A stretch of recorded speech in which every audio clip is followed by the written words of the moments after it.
there is a really great Instagram account that you should go follow if you are interested in soccer cards. So the tag is at Soccer Cards Rock, and they put out this piece of info that I think is going to be very important if you are looking to invest in soccer cards or if you're just looking to buy and then sell in the near future.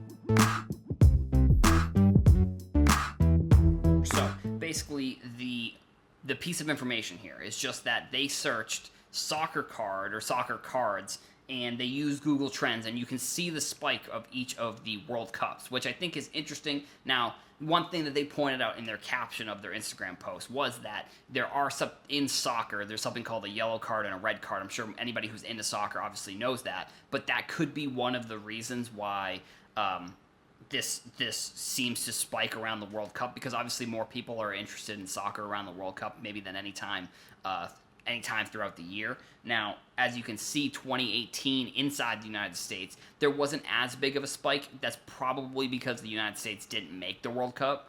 As any U.S. soccer fan knows, they all they had to do, I think, was tie the last game of the qualification, and I think it was Trinidad they were playing, and they lost that game, and they didn't make the World Cup for the first time in like 20 or 30 years, I think. So, that was a big issue, and that was one of the reasons why you kind of are seeing 2018 didn't really see as big of a spike. Now, U.S. versus worldwide, I think you're seeing a little bit of a difference here because, sports cards, as many of us know, within the United States are going to be more popular right now than they are going to be outside of the United States. So essentially, there are cards in the outside of the United States. Cards are becoming more popular. So, I'm making a prediction here that I think that chart is going to have a huge spike around the 2022 World Cup, which is coming up next year. I think qualifying for the U.S. starts in, I think it's March, I'm pretty sure, or maybe May. Actually, I'm not 100% sure. I need to double check that, but the qualifying is coming up this year for the World Cup, and I mean, the U.S. team looks like they are probably going to be making it. I mean, they have a ton of talent that's playing all throughout the world right now. Like, they've got McKinney, obviously, playing for Juventus. They've got Serginho Dest playing for Barcelona. They've got Pulisic playing for Chelsea. They've got Aronson, who I'm pretty sure he's going to make the U.S. roster. He just moved over to Salzburg. I mean, there's tons of U.S. talent that I think is going to help soccer cards a ton. Now, if you were to ask me at the beginning of 2019, are the U.S. like a lock to make the World Cup? I would have definitely said no, they're definitely not a lock to make the World Cup. I mean, I think they had a exhibition against Canada, I think last summer, I think it was.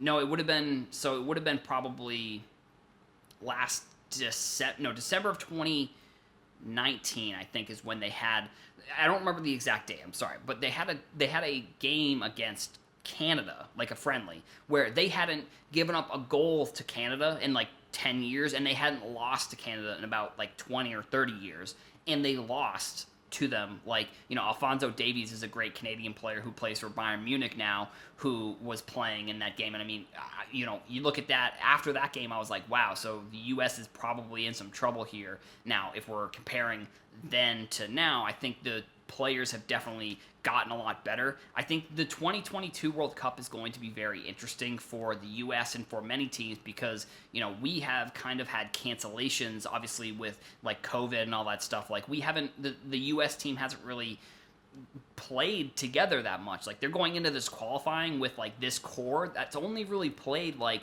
a few games. So I think that's one thing that does make me a little bit nervous is they've got a ton of players that are pretty good, I think, but they are going to have to figure out a way to play together, and that could be an issue, but at the same time, maybe the talent that they have is going to transcend maybe some of the communication issues that they could potentially have. I mean, the U.S. roster, I'm extremely excited about it, and just soccer cards in general, and it was something that back in the summer of 2019, I made a kind of a conscious effort to buy soccer cards because I looked at the opportunity. This is the largest sport in the world, and I understand within the United States it's not really one of the largest sports, but I think that's because of the MLS not being a really good league. Like, I think if the MLS was better, I think we would see astronomical difference in popularity with soccer in the States right now.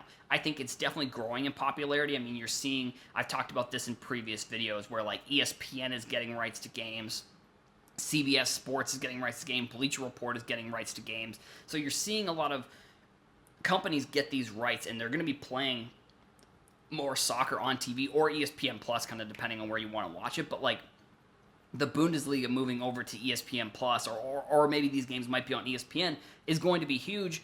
And I think it's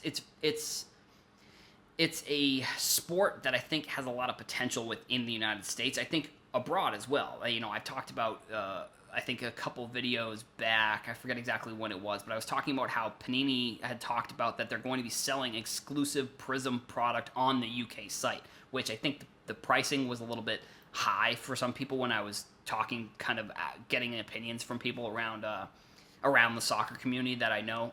They said that the price is a little bit high, but you know, I think getting cards into other countries, the pricing of that is just going to be a little bit higher. I wish that they maybe would try and get it more to a distributor somehow in the UK, and then the distributor works on getting the product out to people who are ordering it, and kind of maybe even blocking because I think what's going to happen is it probably will, like, so EPL Prism is the product that I was talking about, and that product, actually, the release date is coming up in February, which is going to be one of the biggest soccer products of the year, I think. It's going to have some big names in it, and potentially some big rookies in that product as well. But when I was talking to people outside of the United States, you know, they're excited that they're going to be able to buy this product exclusively on the UK website. You know, it's just going to depend on, you think, if Topps does block purchases from people in like the United States or countries that aren't kind of in that range of where that website would be catering to people trying to get these cards. And like I said, I think so.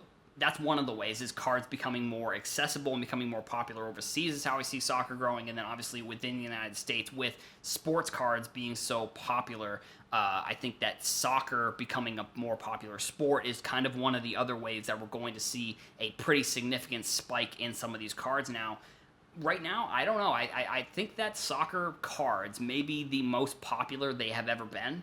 You know, I guess you could look at it and say, well, maybe they were more popular in the early 2000s, like when like the Ronaldo and Messi rookies or cards specifically were coming out, because Ronaldo has a sticker from 2002. I think it's cards from 2003, but you know, maybe they were popular around then. But like, I would have to assume that soccer is probably as popular or soccer cards, is as popular as it ever has been.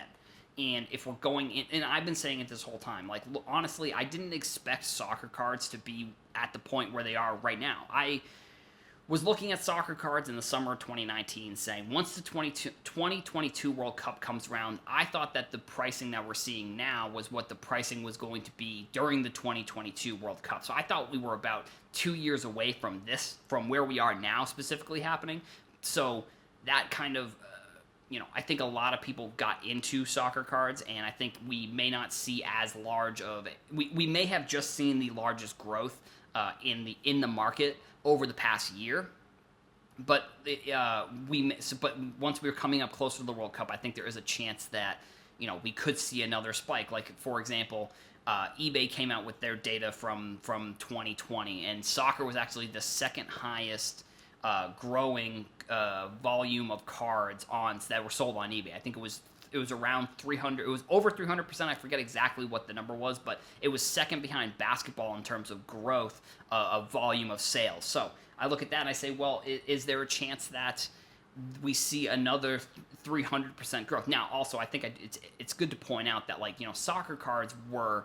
When I was buying soccer cards, I don't know if I was one of the first people really in kind of the community to put out information about soccer cards, but like when I was buying soccer cards, I just had people like asking me like why, like how, like they just didn't get it at all. I mean, it may even be very similar to like how I see stuff like blockchain cards or like some of the NBA Top Shot information that's coming out. Like I sort of look at that and I say, well, why would someone want to buy that type of stuff? Maybe that's how people looked at soccer back when I was first originally buying it.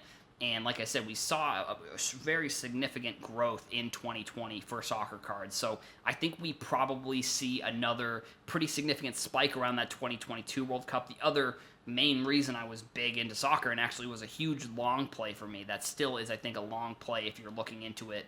Is that the World Cup is going to be in North America in 2026. Now, I know that 2026 is 5 years away, and I think maybe I said that the World Cup's in 2 years. I forgot that it's 2021 now, not 2020. So the World Cup is next year. And also the big thing about this World Cup is that it's going to be during December, which is different because I think it's in Qatar. So I think because of the weather, they have to put it in December, or else it would be like 1,000,000,000 degrees because that's like in the middle of the desert. So that's why you're just going to see that. So I think it's going to be interesting to see kind of how the World Cup goes with it being at a totally different time than it usually is. And I think with it being around, I'm pretty sure the dates are around Christmas, so people are going to have off. They're going to have time to watch these games. So it's, there's a bunch of different reasons why I'm into soccer, and I think just looking at this specific data shows that my intuition about soccer cards, about how they get popular around the World Cup, is correct. And it was something that I honestly hadn't even thought about looking into. Like Google Trends, it's a great tool if you're looking for information about what people are searching for. It hadn't even crossed my mind really to look into that type of data, and I think it is definitely good to know that that kind of information is sort of what I was thinking it would be kind of when I was getting into soccer cards. And overall, I'm a big believer in soccer cards. I think that I can see how people don't like it, because it's not one of the major sports here in the United States.